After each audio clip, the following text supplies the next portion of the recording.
10th class वाले बच्चे ध्यान देंगे जो 2025 में एग्जाम देने वाले हैं, उसके लिए साइंस का एक बहुत ही महत्वपूर्ण क्वेश्चन आप लोगों के बीच लेकर के आए हैं। जो विद्युत चैप्टर से क्वेश्चन है कि पार्श्व क्रम संयोजन किसे कहते हैं, समांतर क्रम संयोजन किसे कहते हैं, उसके लिए व्यंजक प्राप्त करें।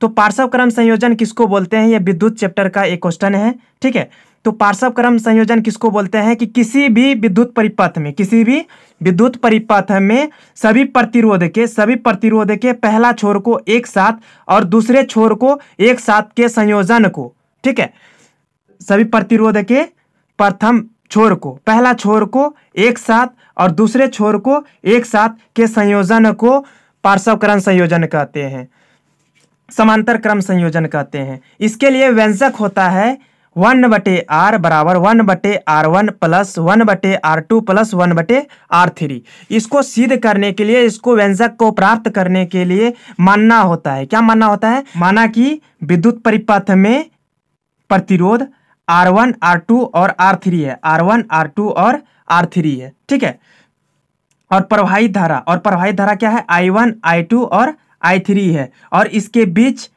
तथा इसके बीच विभवांतर भी हो तो विभवांतर इसके बीच में जो है, इसके बीच में जो विभवांतर क्या है, भी है।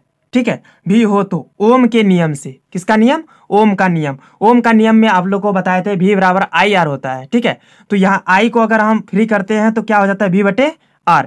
तो यहाँ से I1 लिए, किसके लिए, प्रतिरोध R1 के लिए। ठीक है, प्रतिरोध R1 के लिए क्या लिए, I1 लिए, तो यहाँ से क्या हो गया, V/R1। इसको समीकरण 1 मान लिए। I2 बराबर V/R2 समीकरण 2 मान लिए।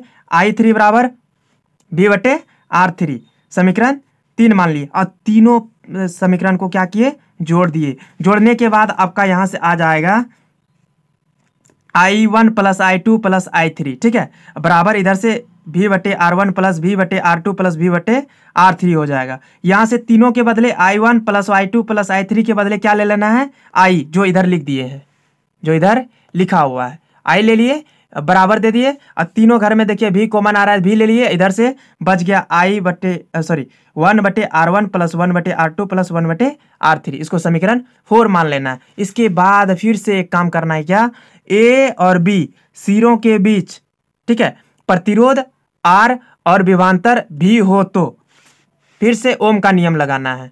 यदि A और B सिरों के बीच समतुल्य प्रतिरोध R और विभवांतर भी हो तो ओम के नियम से, ओम का नियम क्या बोलता है, I बराबर V/R समीकरण 5।